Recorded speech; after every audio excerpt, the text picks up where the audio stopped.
pense que maintenant, nous passons aux questions et réponses. Le sujet est très, très intéressant dans toutes ses dimensions. Je pense qu'avec le directeur Ngoma, nous avons compris l'importance de la réforme. Et nous devons, nous, experts comptables, tirer les conséquences. Comme il vient de le dire, nous sommes au milieu du village, nous devons jouer les francs jeux. Posez vos questions. Merci pour la parole. Je me pose d'abord la question. Pourquoi il y a l'informel beaucoup plus que le système formel ici chez nous? Et je vais en tirer 4 éléments. Premier élément, je retiens la difficulté liée à la création ou au passage de l'informel à la formelle. On nous a montré une gamme de mamans au marché. S'ils venaient pour aller vers la formelle, je ne crois pas que ça sera facile. Deuxième élément, je retiens la difficulté presque pas à l'accès des crédits. Et j'ajoute l'impayement de la dette intérieure. Ces informels-là qui rendent service à l'État et qui ont des difficultés, l'État les aide à disparaître. Il y a également manque des institutions bancaires qui appartiendraient à l'État congolais. Ok, merci beaucoup. La deuxième question. Merci beaucoup pour la parole. J'ai suivi avec beaucoup d'attention la présentation concernant la facture normalisée. Parce que l'objectif est d'élargir l'assiette. C'est pourquoi je tiens à insister sur l'aspect comportemental des intervenants. Parce que trop souvent, c'est nous les intervenants dans la chaîne qui créons ces fiscophobies. Parce qu'il y a certaines entités qui ont à faire des déclarations sincères. Mais quand il y a contrôle, c'est chaque vérificateur qui vient avec sa méthode de la reconstitution du chiffre d'affaires. C'est pourquoi je suis en train de proposer, avec ce système de facture normalisée, si on peut aller au-delà en proposant une procédure commune. À chaque fois qu'il y a contrôle fiscal, qu'on mette les modalités de reconstitution des chiffres d'affaires de manière à sécuriser tous les parties intervenantes dans les processus. C'était juste ça ma proposition. Ok, ça va, merci. Alors, madame, vous avez la parole. Donc, ma question, elle est pour l'administration fiscale. Donc, je suis Lisa Bulançon, expert comptable agréé auprès de l'ONEC. De ce que je sais, sauf erreur de ma part, le système fiscal de la RDC est déclaratif. Mais de la manière dont vous avez présenté la facture normalisée, c'est pour plutôt répondre à une question de fraude. Là, vous voulez directement ou déjà intervenir dès le départ, à savoir qu'est-ce que l'opérateur économique va déclarer pour pouvoir améliorer vos recettes. Pourquoi ne pas utiliser l'aspect digitalisation, donc productivité au sein de l'administration, en améliorant déjà les systèmes de déclaration, parce que vous pouvez élargir les aspects de déclaration unique, non pas simplement à la DGE, mais aux autres centres de gestion, et répondre à votre problématique d'amélioration des recettes, aussi en faisant une critique interne de pourquoi est-ce que l'administration ne collecte pas suffisamment ou correctement les recettes qu'elle devrait avoir. Parce que la digitalisation, pour nous, experts comptables, et pour la manière dont on peut le vendre à nos clients, c'est un gain de productivité. Mais là, vous nous le présentez comme étant une réponse ou une solution pour la fraude. Donc, je demande à l'administration de pouvoir voir si elle ne peut pas avoir une autre approche également en interne pour répondre à ces besoins de fraude et pas simplement tout de suite attaquer les opérateurs économiques qui ont déjà beaucoup de réformes sur lesquelles elles doivent faire face. Merci. Ouais, il y a une concert qui est là, qu'on passe. Et puis, on peut élargir à des personnes. Donnez d'abord à Madame le micro. Merci pour la parole. Je suis Madame Ovo, expert comptable à l'ONEC. Ma question est vraiment d'ordre pratique. Les dispositifs impriment des factures en combien d'exemplaires? Si c'est un seul exemplaire et que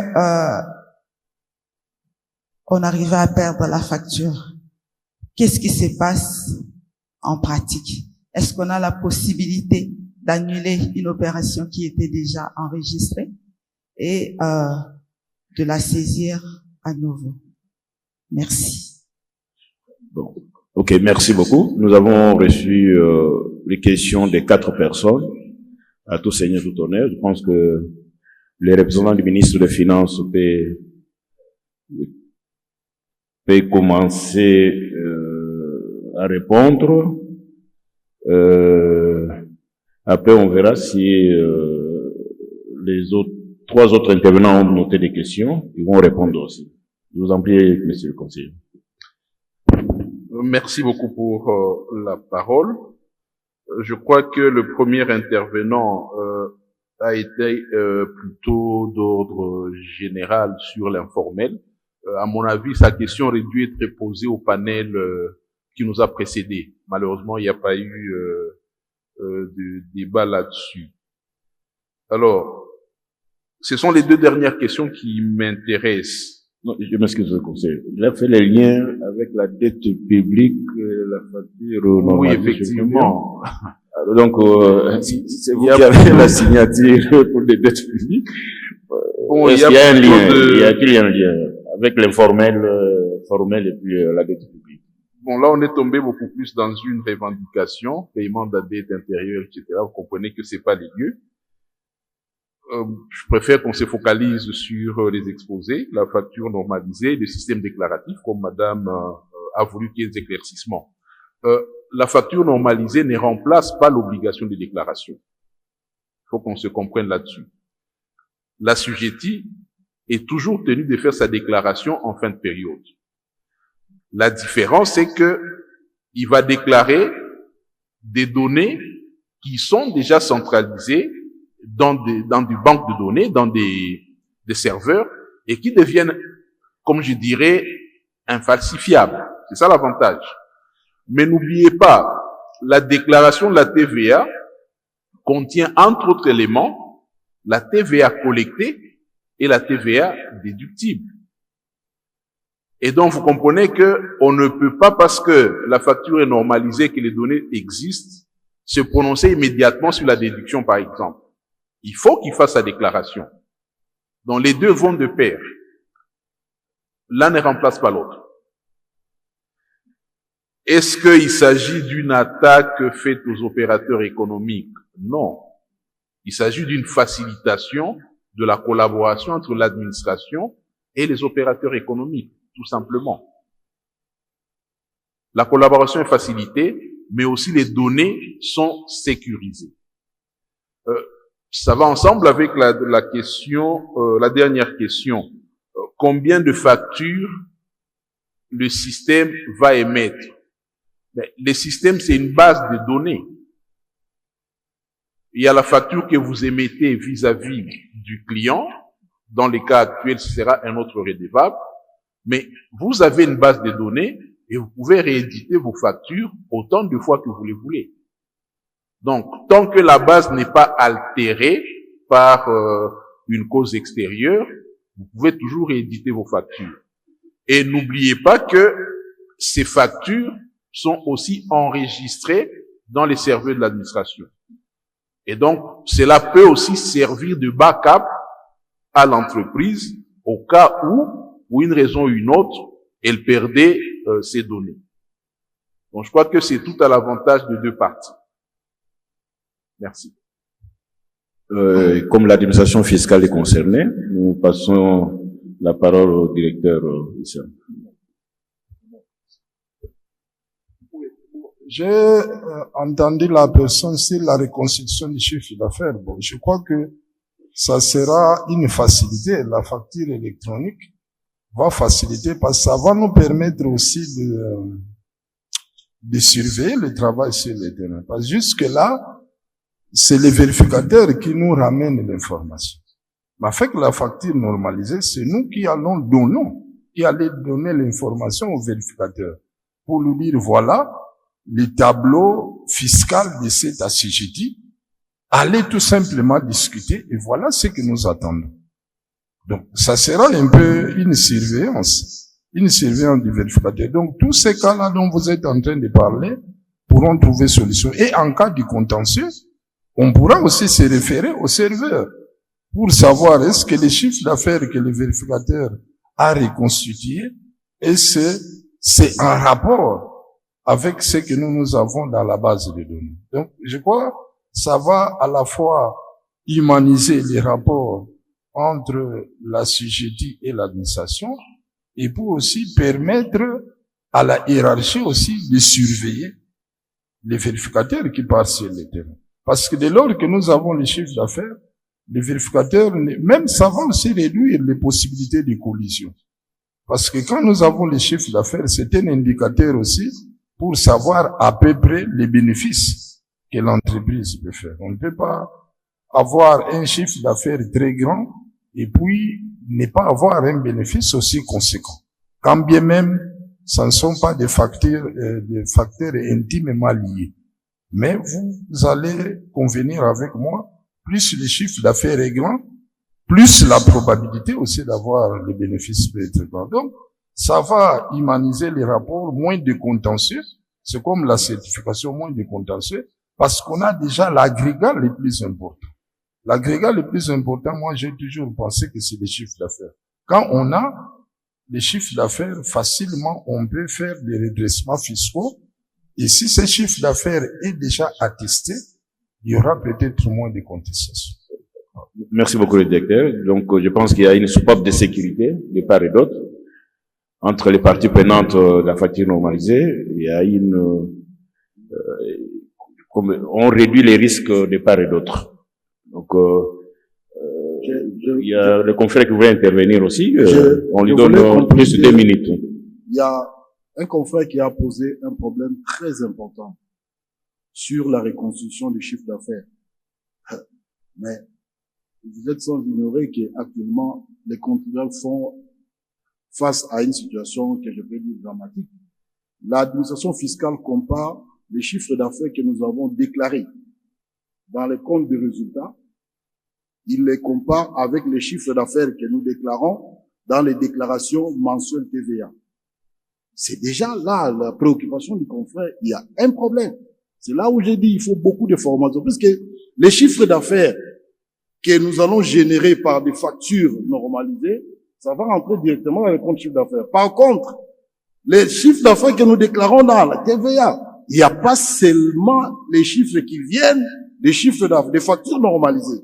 Il y a des TVA que nous payons, qui viennent de prestations que la société a payé des factures. Alors quand vous allez rapprocher les chiffres d'affaires que nous déclarons dans les comptes de résultats et les chiffres d'affaires que nous déclarons dans les déclarations mensuelles de TVA, il y a déjà un problème. Alors, sincèrement, Président, moi je pense qu'il va falloir beaucoup de formation. Et pour l'administration fiscale, et pour les experts cas, et les contribuables. Merci beaucoup, confrère. Je pense que le ministre des Finances a noté.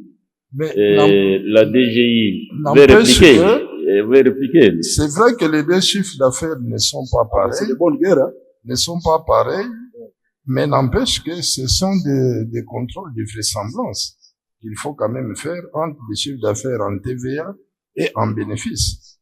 Mais ça peut aussi être égal si c'est une livraison de biens meubles corporels. C'est seulement pour les services où ça peut prêter confusion, parce que là, ce qu'on déclare dans les chiffres d'affaires, là, c'est effectivement ce qui avait été payé et non ce qui avait été facturé.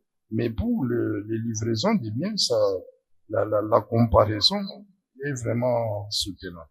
Parce que là, c'est la livraison qu'on paye, les paiements est différent. Nous ne partageons pas cet avis, nous. Je crois que ce que nous pouvons dire ici, c'est un contrôle analytique Je pense que pour déceler les indices, mais il n'est pas dit.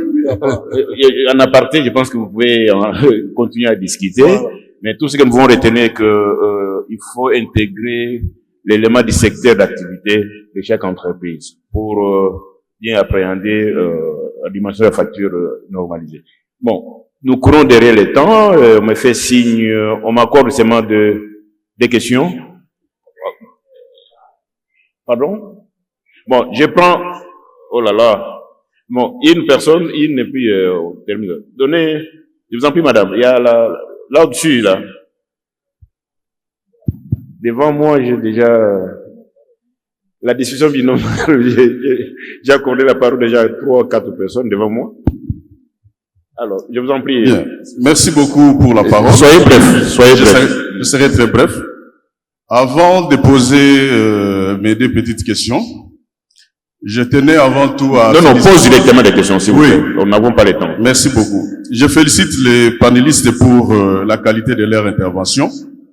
Je voudrais dire que, tel qu'exposé, j'ai eu l'impression qu'on n'a pas tenu compte du fait que nous vivons en RDC.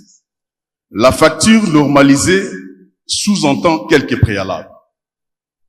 Il y a le préalable lié à la connexion Internet. Il y a également le préalable lié à la permanence de l'électricité. Or, vous le savez, il y a quelques semaines, la SNEL vient de publier les calendriers de délestage, notamment dans la ville de Kinshasa. Qu'est-ce qui se passerait pendant les délestages ou pendant les coupures d'électricité pour l'édition des factures électroniques? Alors, les clients qui se présentent pour les achats ne vont pas attendre le rétablissement du courant. C'est vrai, pour les grandes entreprises, il y a souvent les générateurs électriques qui existent, qui peuvent prendre en charge, mais pour les autres qui n'en ont pas, il se poserait un problème de préalable par rapport à la connexion Internet et à la permanence de l'électricité. La deuxième question? La deuxième question, c'est par rapport au processus. J'ai l'impression qu'il serait souhaitable que dans un premier temps, la facture normalisée puisse concerner d'abord les assujettis à la TVA. Parce que dans la plupart des cas, je crois que le directeur Ngoma l'a si bien dit, il y a notamment la non-déclaration de la TVA qui devait être effectivement déclarée. Mais si on veille d'abord par rapport aux assujettis à la TVA, il serait facile de prendre d'abord ceux-là et d'aller vers les petites qui ont été exposées tout à l'heure dans les images qui ont été... Ok, merci. Il a appréhendé là. Merci. Ici. Non. Ici et puis là-bas, on termine. Je vous en prie, confrère. Merci beaucoup, monsieur le modérateur. Sans revenir sur ce qui vient d'être dit, parce que je voulais aussi insister sur le fait que la réalité de Kinshasa n'est pas la réalité de l'arrière-pays. Et donc, au niveau de la République, il y a une sous-électrification et puis il y a un accès à Internet qui est sujet à caution. Donc, ça sera difficile de mettre en place un dispositif qui nécessite beaucoup d'Internet et beaucoup d'électricité. Ça, c'est d'un côté. Mais de l'autre côté, je voudrais vous dire que parce qu'il y a le responsable DGI qui est là-bas, a parlé de TVA, des autres secteurs, mais pour les miniers, par exemple, l'État a des centaines de millions de dollars de crédits de TVA qui ne sont pas remboursés. Et donc, ça signifie qu'il faut peut-être évaluer la TVA depuis qu'elle a commencé à être appliquée pour qu'on puisse penser à mettre en place une autre réforme qui va poser encore plus de problèmes dès lors que, en Tanzanie, par exemple, où il y a la facture normalisée qui existe, ce qu'on constate, c'est qu'il y a 2 choses. Il n'y a pas la multiplicité des services. Il y a une seule autorité fiscale il y a une haute autorité fiscale, alors que chez nous, il y a à peu près plus de 27 régies. Ça, c'est un problème. Donc, quand on parle des régies provinciaux, plutôt les régies provinciales, ainsi que la DGRA, DGI et DGDA.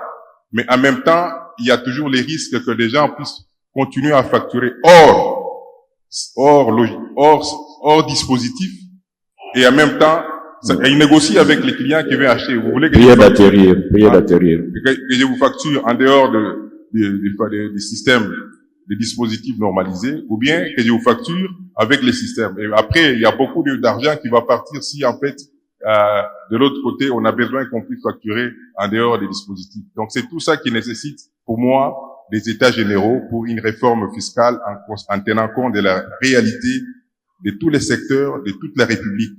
Parce que Kinshasa n'est pas la République. La République, c'est aussi le point où il n'y a pas de courant, où il n'y a pas d'Internet. Ok, ça va, merci beaucoup. Confrère, venez intervenir. Les derniers intervenants. Merci finalement de la parole que vous m'accordez. C'est de votre droit.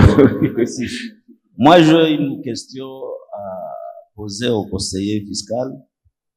Si ma mémoire ne me trahit pas, pendant que tu es en train de le suivre religieusement, il a parlé de plusieurs missions mixtes entre la DA et la DGI.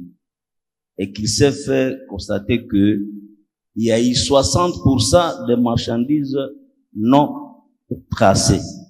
Alors, ma question est celle-ci, monsieur le conseiller. En tant que puissance publique, qu'est-ce que vous en avez fait avec les 60% de marchandises non retracées? Ma deuxième question, je l'adresse au directeur Ngoma. Je voulais savoir, nos amis ont parlé de la reconstitution du chiffre d'affaires. C'est une pratique qui est devenue beaucoup plus illégale, de 50%, de 40%, de 60%. Ma question, je suis en face de quelqu'un qui est de la direction des études de la DGI. Est-ce que ces redressements, cette reconstitution du chiffre d'affaires à 30, 40%, 50%, qui est devenu d'ailleurs mode de gestion très indigène d'entreprise, est-elle légale? Puisqu'à ma connaissance, tout à parcours la loi 004. Merci. Non, laissez-moi terminer ma question. S'il vous plaît. Je vous en prie, vous avez 1 minute. Donc, quand nous parcourons la loi 004 du 13 mars 2003, de tout le contrôle, de tout ce qui existe comme dispositif de la loi, nul n'est signalé que l'administration des impôts a le droit de pouvoir une reconstitution de chiffre d'affaires à de pourcentages variés. Et je voudrais que les textes nous soient cités. Je vous remercie. Ok, merci. Vous avez 1 minute à chaque pour répondre. Je pense que vous avez bien noté les questions et les préoccupations des intervenants. Oh, monsieur le conseiller. Merci beaucoup. Je crois que le nombre de questions dénote de l'importance du sujet. Et comme je l'ai dit, on ne peut pas tout vider dans les laps de temps qui nous a impartis actuellement. Et il faudrait peut-être songer à organiser des séances plus approfondies. C'est pas évident. On a fait la dernière question, si je peux commencer par là, on dit nous avons fait des missions mixtes. On constate que 60% des marchandises ne sont pas retracées. C'est la réalité. Vous savez que nos frontières sont dites poreuses. Ça, vous savez. Donc, il y a des marchandises qui entrent, qui ne sont pas contrôlées, qui se retrouvent dans le commerce. Il faudrait nécessairement qu'au niveau des frontières, il y ait d'abord des actions qui permettent de conduire toutes les marchandises dans les voies autorisées. C'est la seule façon pour qu'elles puissent être saisies officiellement.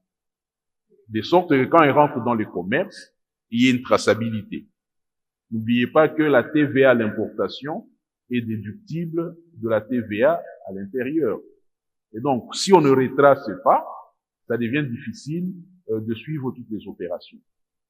Alors,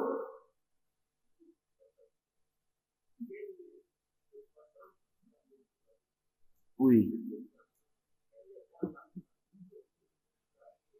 bon, là vous risquez d'aller trop loin. Il y a des contentieux. Effectivement.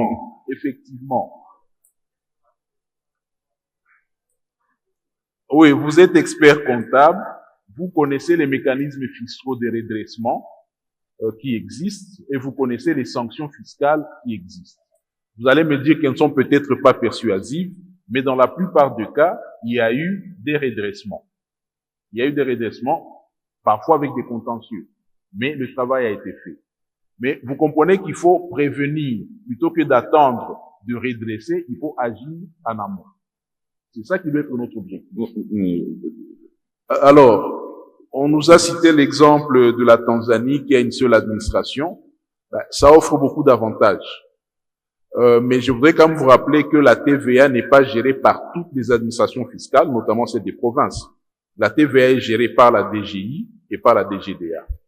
Donc, c'est quand même important à noter. Faut-il ne pas tenir compte de réalités environnementales quand on lance une réforme? C'est clair qu'il faut en tenir compte. Il y a des problèmes de sous-électrification, de problèmes de communication avec le faible débit d'Internet.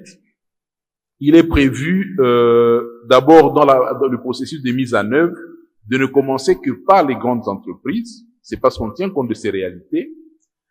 Je crois même que Monsieur Kimbembe a proposé qu'il y ait une période assez large avant d'intégrer les petites entreprises. C'est important.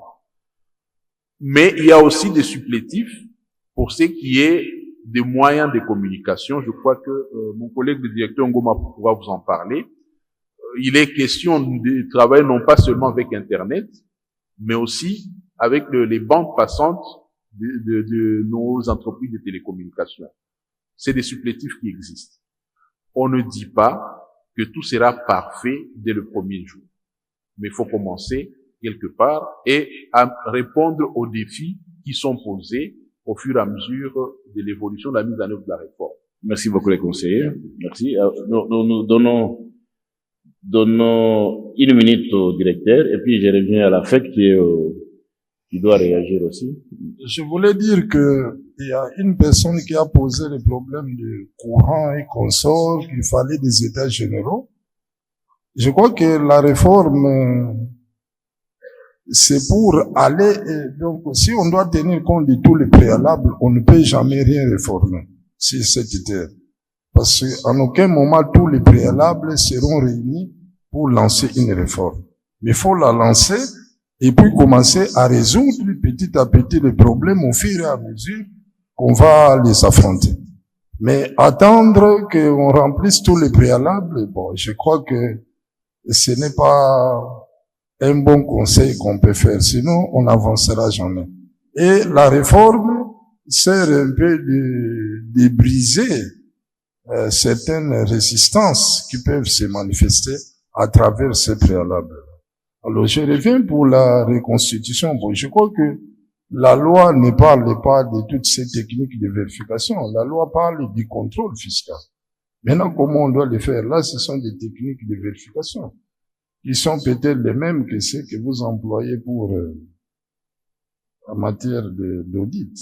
Il faut reconstituer. Maintenant, si on n'est pas d'accord, ça c'est un dialogue entre professionnels que vous devez faire. Pourquoi je ne suis pas d'accord sur votre reconstitution? Mais on ne peut pas d'emblée, disons, rejeter la reconstitution. Parce qu'on parle de certains éléments pour essayer un peu d'extrapoler. Mais peut-être que c'est l'extrapolation qui peut poser problème. La tendance, c'est que peut-être le vérificateur va au-delà. Je n'en disconviens pas. Mais c'est pourquoi nous sommes en train d'améliorer le système de collecte des informations pour essayer un peu d'éviter tous ces travers. Parce que quand il n'y a pas de... Si les vérificateurs recourent souvent à ces techniques, parce qu'il n'a pas les informations. Non, ce n'est pas illégal. Ce n'est pas dit dans la loi qu'on ne peut pas reconstituer. Ça, c'est une technique. Oui. Ok. Là, ça devient contentieux. Nous passons la parole à la FEC. Merci beaucoup, monsieur le directeur. Merci beaucoup, confrère. Donc, en aparté, peut-être vous pouvez enrichir le débat. Je vous en prie, la FEC, vous avez une minute. Oui, merci. Je voudrais faire juste deux petits commentaires. On est en face des comptables parce que quelqu'un a parlé de seuil. Si on va avec cette réforme sans modifier le seuil d'assujettissement de la TVA, ça va poser un sérieux problème. déjà, le directeur Ngom a laissé, au niveau de Nord Kivu, ça pose déjà des problèmes. Je vais donner. Aujourd'hui, le seuil de TVA, il est à 80 millions de dollars. 80 millions de francs congolais, sorry. 80 millions de francs congolais, ce qui fait 28 167 dollars. Annuel. Ça fait 78 dollars le jour. Ça veut dire, si on doit partir avec cette réforme, avec ces seuils ici, même les gens qui vendent, je vois mon frère là-bas qui mange la chèvre le week-end, les gens là qui vendent la chèvre le week-end seront obligés de facturer avec TVA et d'avoir cette facture normalisée. Alors, on couple ça avec d'autres considérations en termes de seuil. On est ensemble avec les experts comptables. Au niveau de l'OADA, il y a des seuils pour la tenue de la comptabilité. Ça veut dire qu'il faut qu'on combine tout ça, sinon, vous allez obliger aux gens qui n'ont pas l'obligation de tenir la comptabilité d'avoir une facture normalisée, et c'est ce qui s'est passé au Nord Kivu. Les directeurs Ngoma, nous avons fait les rapports. Le CIS réclame aux entreprises qui gèrent les remboursements, le versement des TVA, parce que justement, le seuil de 80 millions aujourd'hui de francs congolais dépasse, en fait, et déduit et décoté, ce qui fait que même tous ceux qui normalement ne devaient pas facturer la TVA, ils sont aujourd'hui, par rapport au seuil, obligés de facturer la TVA, et ça veut dire, si on va avec cette réforme, il y aura un très sérieux problème. En tout cas, je peux compléter, s'il vous plaît. Nous avons aujourd'hui la loi sur l'entrepreneuriat, qui a donné également des seuils, qui est micro-entreprise, qui est petite entreprise, qui est moyenne entreprise. Et là, vous avez, pour les moyennes entreprises, c'est 600 000 dollars. Alors qu'au niveau de la DGI, il vient de modifier les seuils de gestion. Donc, on est autour de 70 000. Au niveau de l'OADA, pour la tenue de comptabilité, c'est à partir de 100 000 pour le secteur des négoces. Ça veut dire, si ce n'est pas harmonisé, on aura un grand souci. Merci. En tout cas, je vois que vous êtes scotché, vous ne voulez même pas partir chercher à manger. Vous dites que le sujet est tellement intéressant et ça nous concerne tous, et tous les parties prenantes. Il y a l'État, il y a les opérateurs économiques, nous tous contribuables, nous qui sommes au milieu, comme confrère l'a dit. Je pense que une réforme demande une évaluation. Je pense qu'après l'évaluation de la loi sur la TVA, certes, il y a eu des faiblesses. Parmi les faiblesses, notamment, l'absence de caisses enregistrées. Ce qui fait qu'il y a eu manque à gagner enregistré au niveau de l'État. Lancer une réforme, ça demande aussi une étude préalable. Je pense que l'administration fiscale avec le ministère des Finances ont eu le temps de le faire. Et je pense que donnons la chance à la réforme. Nous pouvons retenir toutes les étapes suggérées, la formation, la communication et l'évaluation aussi de temps en temps pour que la réforme soit ajustée. S'il y a des faiblesses, on fait des recommandations. Comment gérer les risques qui se manifestent déjà apparemment. Du point de vue d'entendement, c'est comme si les parties prenantes ne s'accordent pas. La FEC est là, le ministère des Finances est là, il y a l'ONEC, il y a l'administration fiscale. Espérons que nous allons trouver une voie de sortie. Sur ce, je tiens à remercier tous les intervenants pour la qualité des interventions.